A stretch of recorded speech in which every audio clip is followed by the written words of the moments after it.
জীবন যে কতটা অনিশ্চিত এবং ক্ষণস্থায়ী, মৃত্যু যেন বারবার এসে আমাদের সেই কঠিন সত্যটাই স্মরণ করিয়ে দেয়।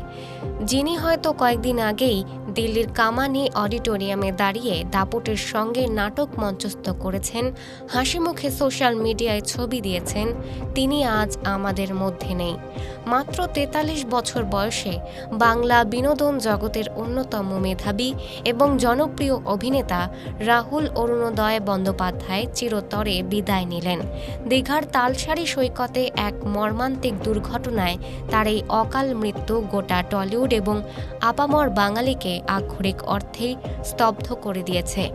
আজকের এই প্রতিবেদনে আমরা শুধুমাত্র খবরটা পড়ব না, বরং একটু গভীরে গিয়ে বিশ্লেষণ করব ঠিক কী ঘটেছিল এই অভিশপ্ত রবিবার বিকেলে, কিভাবে একটা সাধারণ শুটিংয়ের দিন পরিণত হলো এক গভীর বিষাদে, এবং এই দুর্ঘটনার নেপথ্যে উঠে আসা আইনি ও পারিপার্শ্বিক দিকগুলোই বা কী। আনন্দ থেকে বিষাদের দিকে স্টার জলসার ভোলে বাবা পার করেগা ধারাবাহিক আউটডোর শুটিংয়ের জন্য গোটা ইউনিট গিয়েছিল ওড়িশা বাংলা সীমান্তের তালসারিতে। রবিবার সকাল থেকে কাজ চলছিল পুরোদমে। ইউনিটের সদস্য এবং সহ অভিনেতা ভাস্কর বন্দ্যোপাধ্যায়ের বয়ান অনুযায়ী বিকেল ৩টে নাগাদ এক দফা প্যাক আপ হয়ে যায়।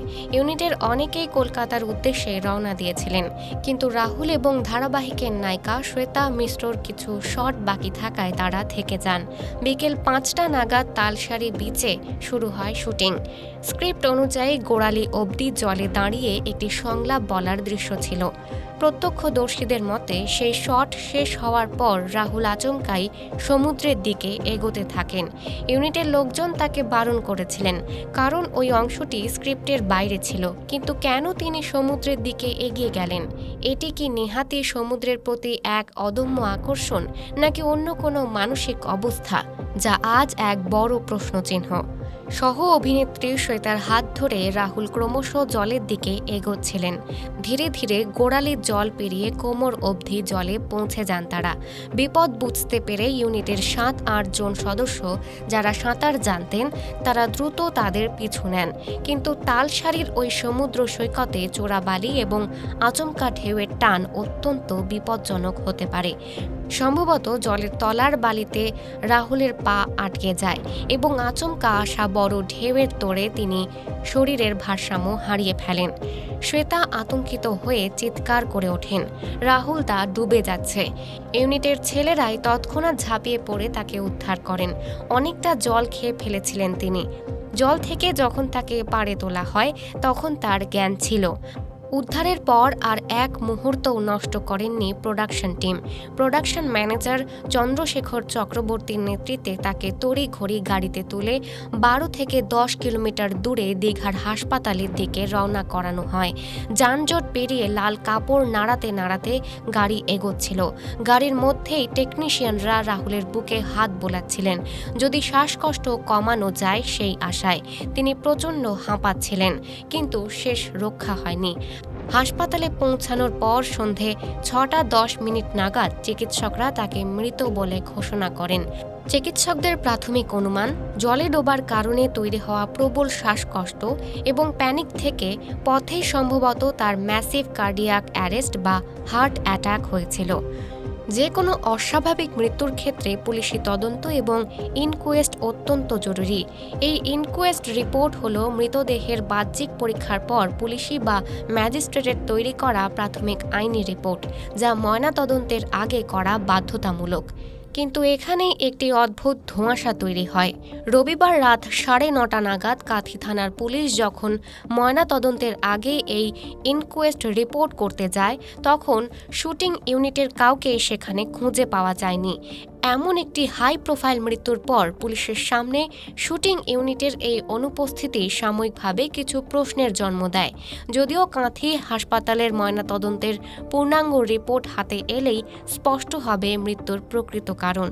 এটি কি নিছকই দুর্ঘটনাজনিত জলে ডুবে মৃত্যু, নাকি এর পেছনে বড় কোনো শারীরিক অসুস্থতা কাজ করেছিল? রাহুল অরুণোদয় বন্দ্যোপাধ্যায় শুধুমাত্র একজন গ্ল্যামারাস টেলিভিশন অভিনেতা ছিলেন না, তিনি ছিলেন একজন আপাদমস্তক মননশীল শিল্পী। মাত্র ৩ বছর বয়সে বাবা বিশ্বনাথ বন্দ্যোপাধ্যায়ের হাত ধরে নাট্যদলের মঞ্চে তার হাতেখড়ি। দীর্ঘ ক্যারিয়ারের ৪৫০টিরও বেশি নাটকে তিনি অভিনয় করেছেন। ২০০৮ সালে রাজ চক্রবর্তীর চিরদিনই তুমি যে আমার ছবির হাত ধরে তিনি হয়ে ওঠেন টলিউডের সেন্সেশন। এরপর চতুষ্কোণ, জুলফিকার, ব্যোমকেশ ফিরে এলো এর মতো ছবিতে তার অভিনয় দাগ কেটেছে। শুধু বড় পর্দা নয়, দেশের মাটি, তুমি আসবে বলে এর মতো ধারাবাহিক থেকে শুরু করে হালফিলের ইন্দুবালা ভাতের হোটেল ওয়েব সিরিজ, সবেতেই তার অভিনয় দক্ষতার ছাপ স্পষ্ট।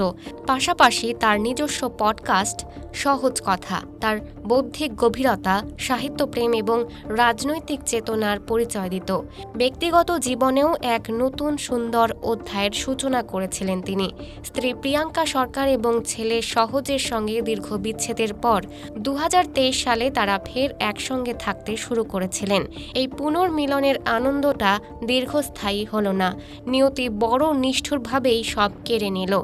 তার মৃত্যুতে শোকস্তব্ধ গোটা রাজ্য। রাজ্যের মুখ্যমন্ত্রী মমতা বন্দ্যোপাধ্যায় এক্স হ্যান্ডেলে লিখেছেন, রাহুলের এই হঠাৎ চলে যাওয়া বাংলা অভিনয় জগতে এক অপূরণীয় ক্ষতি।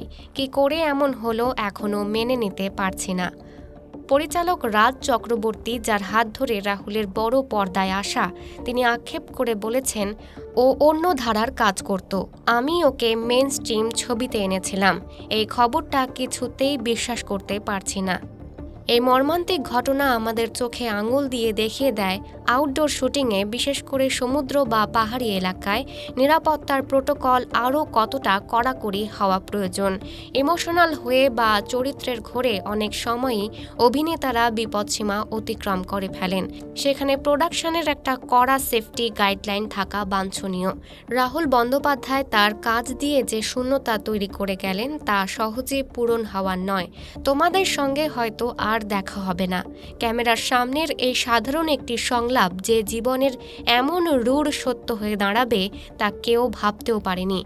নেক্সট জেন বাংলার তরফ থেকে আমরা এই গুণী শিল্পীর আত্মার চিরশান্তি কামনা করি এবং তার পরিবার, প্রিয়াঙ্কা ও ছোট সহজের প্রতি জানাই গভীর সমবেদনা। আপনাদের কি মতামত এই মর্মান্তিক দুর্ঘটনা ও শুটিং সেটের নিরাপত্তা নিয়ে? কমেন্ট বক্সে আপনাদের মতামত এবং রাহুলের প্রতি আপনাদের শ্রদ্ধা জানাতে পারেন। ভিডিওটি শেয়ার করুন যাতে সঠিক খবর এবং বিশ্লেষণ সবার কাছে পৌঁছায়। আজকের প্রতিবেদন এখানেই শেষ করছি। বিশ্লেষণমূলক এবং গঠনমূলক খবরের জন্য চোখ রাখুন নেক্সট জেন বাংলায়। ধন্যবাদ।